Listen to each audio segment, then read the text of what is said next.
Hi everybody, in this video, we will see how a talented family builds a storm shelter. We cover the entire construction process in detail from start to finish. Maybe you can learn the basic features for your own storm shelter project that you plan to do one day. These shelters are a safe haven for your family during severe weather events. Underground. They are used such as concrete, steel, or wood.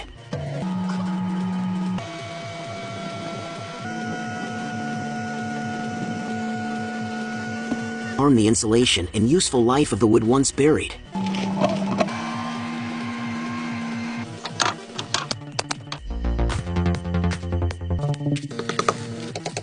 Insulating an underground storm shelter is very important.